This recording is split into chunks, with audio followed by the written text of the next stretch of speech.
বর্তমানে আলোচনার কেন্দ্রবিন্দুতে মোদী সরকারের প্রস্তাবিত ব্রডকাস্টিং বিল। প্রস্তাবিত বিল দেখে ইন্টারনেট ফ্রিডম ফাউন্ডেশন কিংবা ডিজি পাবের মতো সংস্থাগুলো বলছে এই বিল আসলে স্বাধীন কন্টেন্ট মেকার কিংবা ব্রডকাস্টারদের বোতলবন্দি করার ফন্দি। সত্যি কি তাই? এই বিলে কি আছে? কেনই বা এরকম প্রশ্ন উঠছে? এই বিল পাশ হয়ে গেলে কি ফেসবুক, ইউটিউব বা কোনো ওয়েবসাইটে স্বাধীন কন্টেন্ট ব্রডকাস্ট করতে সমস্যা হবে? এই সমস্ত প্রশ্নগুলোরই উত্তর খুঁজলাম আমরা আজকের ভিডিওতে। 15 জানুয়ারি পর্যন্ত এই বিল পড়ে মতামত জানাতে পারবেন আপনারা সবাই। তারপরই এই বিল সংসদে পাশ করিয়ে নেওয়ার সম্ভাবনা বলে মনে করা হয়েছে। তার আগে জেনে নিন এই বিলের আড়ালে রাজনীতির আসল রসায়নটা। প্রথমেই জেনে নিই কেন মার্কেটে আমদানি ব্রডকাস্টিং বিলের। ধরুন 2023 সদ্য ফেলে আসা বছরে সিপিআইএম ওয়েস্ট বেঙ্গল ইউটিউব চ্যানেলের মোট ওয়াচ আওয়ার 1.02 মিলিয়ন। মানে গোটা বছরে ইউটিউবে সিপিআইএম এর চ্যানেলে কন্টেন্ট দেখা হয়েছে 10 লক্ষ ঘন্টা, গড়ে প্রতিদিন 2739 ঘন্টা। অঙ্কের সোজা হিসেব বলছে 2739 সেকেন্ড মানে প্রায় 46 মিনিট। প্রসঙ্গত 2,36,000 সিপিআইএম ওয়েস্ট বেঙ্গল ইউটিউব চ্যানেলের সাবস্ক্রাইবার সংখ্যা এবং 8,67,00,000 সিপিআইএম ওয়েস্ট বেঙ্গল ইউটিউব চ্যানেলের এতদিনের ভিউজ কাউন্ট। তথ্যগুলো কোনো গোপন সংখ্যা নয়, বিভিন্ন নিউজ চ্যানেলের ফ্ল্যাশে দেখানো কোনো আজগুবি টার্গেট ট্রেটিং পয়েন্টের রূপকথা নয়। যে কেউ যে কোনো মুহূর্তে ইউটিউবে গিয়ে অল্প বিস্তর উকি মারলেই তথ্যগুলোর সত্যতা পরখ করতে পারবেন। কিংবা ধরুন news click, the wire, news লন্ড্রির মতো ডিজিটাল প্ল্যাটফর্মের কথা ভাবুন। কিংবা রবিশ কুমার, আরফা খানম শেরওয়ানি, ধ্রুব রাঠি, পুণ্যপ্রসূন বাজপেয়ীর মতো স্বাধীন কন্টেন্ট ব্রডকাস্টারদের কথা ভাবুন। এদের প্রত্যেকের ইউটিউবের মতো ডিজিটাল প্ল্যাটফর্মে ভিউয়ারশিপ চোখ ধাঁধানো, ওয়েবসাইট হিট কাউন্ট তাক লাগানো, এবং এরা প্রত্যেকেই প্রতিষ্ঠান বিরোধী। এই দুয়ে দুয়ে 4 করলে সরল সত্যটা হলো গদি এবং দিদি মিডিয়া থেকে বিরক্ত একটা বড় অংশের মানুষ আজ টিভি ছেড়ে কন্টেন্টের জন্য ডিজিটাল দুনিয়াকে বেছে নিচ্ছে। মিডিয়ার বাইনারি বামপন্থীদের ব্ল্যাকআউট করার পরেও বিকল্প কন্টেন্ট শোনার মোট টার্গেট অডিয়েন্স রয়েছে ডিজিটাল দুনিয়াতে। যেখানে কেউ নিজের মতো কন্টেন্ট ব্রডকাস্ট করার সুযোগ পাচ্ছেন, সেখানে প্রতিষ্ঠান বিরোধী ন্যারেটিভ দেখার মতো টার্গেট অডিয়েন্স রয়েছেন। এই প্রেক্ষিতেই কেন্দ্রের বিজেপি সরকারের মার্কেটে নতুন আমদানি ব্রডকাস্টিং বিল। কর্পোরেট মিডিয়া তো হাতের মুঠোয়, এবার স্বাধীন ব্রডকাস্টারদের উপরেও ছড়ি ঘোরানোর নতুন ট্র্যাপিজের খেলা এই ভয়ঙ্কর বিল। বিভিন্ন দেশে সংবাদ মাধ্যম কতটা স্বাধীনভাবে কাজ করতে পারছে সেটা নিয়ে প্রতি বছর একটা ক্রমতালিকা প্রকাশ করে রিপোর্টার্স উইদাউট বর্ডার্স। 180টা দেশের মধ্যে ভারতের স্থান সেখানে 161।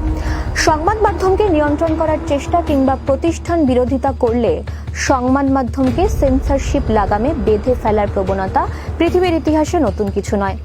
হিটলার, মুসোলিনি, পিনোচেট, ফ্র্যাঙ্কো, এমনকি এমার্জেন্সির সময় খোদ ইন্দিরা গান্ধী, এরকম উদাহরণ ভুরি ভুরি। ফ্যাসিস্ট কায়দায় নরেন্দ্র মোদীর সময়কালে এই দেশে গদি মিডিয়া তাই এখন প্রচলিত শব্দ। বিগত 10 বছরে একটাও প্রেস কনফারেন্স করেননি দেশের প্রধানমন্ত্রী। সংসদে বিরোধীদের প্রশ্নের উত্তর দেওয়ার প্রয়োজন মনে করেননি প্রধানমন্ত্রী। দেশের নতুন বিলাসবহুল পার্লামেন্টে বহিরাগতদের অনুপ্রবেশ নিয়ে সরকারকে প্রশ্ন করায় সাসপেন্ড হতে হয়েছে 150-এর বেশি বিরোধী সাংসদকে। অর্থনৈতিক যে কোনো সূচকে প্রতিদিন পিছনের দিকে এগিয়ে চলেছে আমাদের দেশ।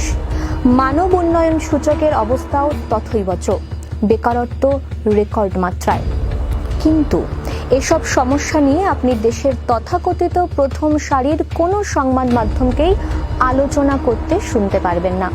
একটি সার্ভেতে দেখা যাচ্ছে পাকিস্তান, রাম মন্দির, চীন, নাগরিকত্ব বিল সহ বিজেপির রাজনৈতিক এজেন্ডাতে বিভিন্ন হিন্দি এবং ইংরাজি সংবাদ মাধ্যমে সন্ধ্যাকালীন ডিবেট হয়েছে 95%, আর মাত্র 5% হয়েছে আর্থসামাজিক জরুরি বিষয় নিয়ে। গদি মিডিয়ার একমাত্র কাজ পর্দার আড়ালে রাখতে হবে দেশের গরিবের রূপ। বিজেপি সরকারের বিরুদ্ধে টু শব্দটি না করে রাম মন্দিরের ফিতে কাটার লাইভ টেলিকাস্টে ভুলিয়ে রাখতে হবে দেশের জনতাকে। দুর্নীতি, গরিবি আর দুর্দশার গল্পগুলোকে টেবিলের তলায় চালান করে আপনার আমার স্ক্রিনে ফুটিয়ে তুলতে হবে সমুদ্র সৈকতে মোদির মর্নিং ওয়াকের ভিডিও ফুটেজ। আর যারাই স্বাধীনভাবে মোদির দিকে আঙুল তুলবেন তাদের উপর চালাতে হবে রাষ্ট্র ব্যবস্থাকে ব্যবহার করে হেনস্থা। তড়িঘড়ি ব্রডকাস্টিং বিলের আমদানি কেন? দেশের মিডিয়া এখন মোদি সরকারের কবজায়, কিন্তু বড় একটা অংশের মানুষ এখন কন্টেন্ট কনজিউম করে ডিজিটাল মাধ্যমে। তারা যে কোনো বিষয়ে মতামত তৈরি করে ইউটিউব দেখে, ওয়েবসাইট সার্ফ করে। ফলে এই ডিজিটাল মাধ্যমকে নিয়ন্ত্রণ করাই এখন মোদি সরকারের একমাত্র লক্ষ্য। আর তারই বিপজ্জনক অস্ত্র ড্রাফট ব্রডকাস্টিং বিল। 1995 দেশে কেবল টেলিভিশন নেটওয়ার্ক আইন লাগু আছে। মূলত স্যাটেলাইটের আপলিঙ্ক ও ডাউনলিঙ্কের মাধ্যমে যে টেলিভিশন পরিষেবা চালু ছিল তা এই আইনের আওতায়। কিন্তু এখন সবটাই যেহেতু ইন্টারনেট পরিষেবার মাধ্যমে চলছে, তাই টেলিভিশন নেটওয়ার্ক বিল তুলে নিয়ে তাকে নয়া ব্রডকাস্টিং আইনের আওতায় আনা হচ্ছে। এটা হলো সরকারের পোশাকি যুক্তি। কিন্তু 9 পাতার কেবল টেলিভিশন নেটওয়ার্ক আইন যখন 72 পাতার ব্রডকাস্টিং বিলে বদলে যাচ্ছে, তখন বোঝাই যাচ্ছে হাতির খাবার আর দেখানোর দাঁত আসলেই আলাদা। ইতিমধ্যে মতামত গ্রহণের জন্য বিলের খসড়া প্রকাশ করেছে কেন্দ্রের তথ্য সম্প্রচার মন্ত্রক। 15 জানুয়ারি পর্যন্ত মতামত দিতে পারবেন সাধারণ মানুষ। তারপর মনে করা হচ্ছে আগামী সংসদ অধিবেশনে এই বিল পাশ করার জন্য চেষ্টা করবে মোদি সরকার। কি আছে এই বিপজ্জনক বিলে? প্রথমত, এই বিল পাশ হলে ইউটিউব সহ যে কোনো ব্রডকাস্ট প্ল্যাটফর্মের কন্টেন্ট, যে কোনো ওয়েবসাইটে প্রচারিত সংবাদ ও যে কোনো অনুষ্ঠান, আলোচনা, বিতর্ক সব বিষয়ই সরকারি নজরদারির আওতায় চলে আসবে। বাদ যাবে না ওভার দ্য টপ ওটিটি প্রচারিত অনুষ্ঠানও। দ্বিতীয়ত, ব্রডকাস্টিং বিলে ডিজিটাল মিডিয়ায় সংবাদ বা অনুষ্ঠানে নজরদারির জন্য 3 ধাপের ব্যবস্থা রাখা হচ্ছে। 1. ব্রডকাস্টারদের self regulation, 2. Self regulatory organization এবং 3. Broadcaster advisory council. Internet freedom foundation বলছে যে ব্যবস্থা আসলে গোটা বিষয়ে সরকারি নিয়ন্ত্রণ বাড়ানোর জন্য। কিভাবে বাড়বে সরকারি নিয়ন্ত্রণ? বিলে বলা হচ্ছে সেলফ রেগুলেশনে প্রতি ব্রডকাস্টার সংস্থাকে বিষয় পর্যালোচনা কমিটি তৈরি করতে হবে, যার নাম দেওয়া হচ্ছে কন্টেন্ট ইভ্যালুয়েশন কমিটি বা সিইসি। এই কমিটিতে কারা থাকবে, কত জনের হবে, সব ঠিক করবে কেন্দ্রীয় সরকার। তারাই কি অনুষ্ঠান বা সংবাদ প্রচারিত হবে তা স্থির করবে। এতদিন সংবাদ সংস্থার এডিটর এগুলি স্থির করতেন। নয়া আইনে তা তুলে দেওয়া হচ্ছে। এতে কেন্দ্রীয় সরকার নিযুক্ত সিইসি হবে ডিজিটাল মিডিয়ার সর্বময় কর্তা। পরের ধাপে ব্রডকাস্টার নিয়ে গঠিত হচ্ছে ব্রডকাস্ট অ্যাডভাইসারি কাউন্সিল। সেখানেও সরকারি নিয়ন্ত্রণ পাকা করা হয়েছে। এই কাউন্সিলের সংবাদ অনুষ্ঠানের ক্ষেত্রে যে কোড নির্দেশিকা চালু করবে তা কেউ লঙ্ঘন করছে কিনা তার উপর নজর রাখা। কাউন্সিলে এ নিয়ে কোনো অভিযোগ এলেই তা খতিয়ে দেখে তা নিয়ে ব্যবস্থা নিতে কেন্দ্রকে সুপারিশ করবে। শুধু সংবাদ বা অনুষ্ঠান ছাড়াও বিজ্ঞাপনের কোড স্থির করে দেবে কেন্দ্রই। কেন্দ্রের সেই কোড লঙ্ঘনের অভিযোগ এলে কাউন্সিল তাদের বিরুদ্ধে ব্যবস্থা নিতে কেন্দ্রকে সুপারিশ করবে। ডিজিপাব জানাচ্ছে এতেই বিপদ সংবাদের স্বাধীনতার ক্ষেত্রে। কোনো সরকারি নজরদারি ব্যবস্থাতেই সরকার বিরোধী কোনো অনুষ্ঠান বা সংবাদ প্রচারে ঢালাও অনুমতি মেলে না। এরপরে সরকারি কোড মেনেই সব সংবাদ পরিবেশন করতে হবে। সেখানেও চলবে সেন্সারের দাপট। ব্রডকাস্টিং বিলে গ্যাজেট বাজেয়াপ্ত করার আইন আরও কড়া করা হয়েছে।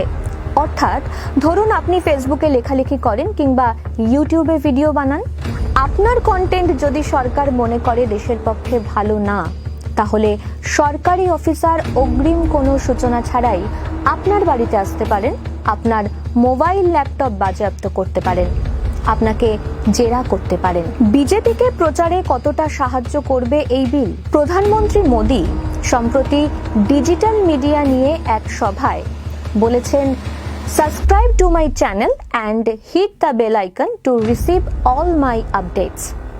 মোদির একথা হালকা চালে দেখার বিষয় নয়। তিনি বুঝেছেন ডিজিটাল মিডিয়া এখন সরকার বিরোধী বিকল্প ভাষ্য তৈরি করছে। তার নিয়ন্ত্রণে নিয়ে আসাই হচ্ছে ব্রডকাস্টিং বিলের একমাত্র উদ্দেশ্য। আগামী লোকসভা নির্বাচনে কোমর বেঁধে ডিজিটাল প্রচারে নামবে বিজেপি। 2014 সালের লোকসভা নির্বাচনকে কেউ কেউ বলেন প্রথম ফেসবুকে নির্বাচন। 2019 সালের লোকসভা নির্বাচনকে কেউ কেউ বলেন প্রথম হোয়াটসঅ্যাপ নির্বাচন। আর এই ব্রডকাস্ট বিল এবং মোদির সাবস্ক্রাইব করার আবেদন দেখে মনে হচ্ছে 2024-এর নির্বাচন হতে চলেছে প্রথম ইউটিউব নির্বাচন। বিজেপি এবং সংঘ পরিবারের সম্পর্কে আমাদের ধারণা স্পষ্ট। সংঘ পরিবারও আদর্শগত অবস্থান থেকে কমিউনিস্টদেরই সবচেয়ে কঠিন প্রতিপক্ষ মনে করে এবং প্রকাশ্যেই সেটা বলে।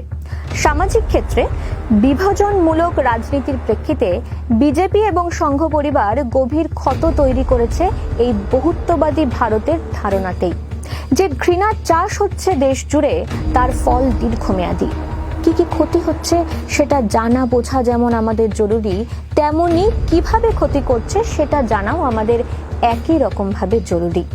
বিজেপির ঘৃণা ছড়ানোর মূল অস্ত্র এখন ডিজিটাল দুনিয়া, আর সেই অস্ত্রের শান দিতেই এই ব্রডকাস্টিং বিল। কুখ্যাত বিজেপির আইটি সেল নির্বাচনী বন্ডের মাধ্যমে বিজেপির ডিজিটাল দুনিয়াতে ঢালাও কর্পোরেট ডোনেশন এবং পেড প্রমোশনের পরও বাস্তবতা উঠে আসছে জনগণের সামনে। মিডিয়ার বাইনারি, বামপন্থীদের ব্ল্যাকআউট করার পরও বিকল্প কন্টেন্ট শোনার মোট টার্গেট অডিয়েন্স তৈরি হচ্ছে। ডিজিটাল দুনিয়াতে যেখানে কেউ নিজের মতো কন্টেন্ট ব্রডকাস্ট করার সুযোগ পাচ্ছেন, সেখানেই প্রতিষ্ঠান বিরোধী ন্যারেটিভ দেখার মতো টার্গেট অডিয়েন্স ভিড় জমাচ্ছেন। তাই ভয় পাচ্ছে মোদী সরকার। দুর্নীতি, সঠতা আর ফেরেববাজিতে আদ্যপান্ত মোড়া সরকার ব্রডকাস্টিং বিলের সাহায্যে মুখ বন্ধ করতে চাইছে। এই বিল সম্পর্কে সচেতন হন। ফ্যাসিস্ট কায়দায় ডিজিটাল দুনিয়াতে সরকার বিরোধী প্রচারকে লাগাম টানাই এই বিলের উদ্দেশ্য। লোকসভা নির্বাচনের আগে সেই কাজে শান দিতেই মোদী সরকারের এই চক্রান্ত।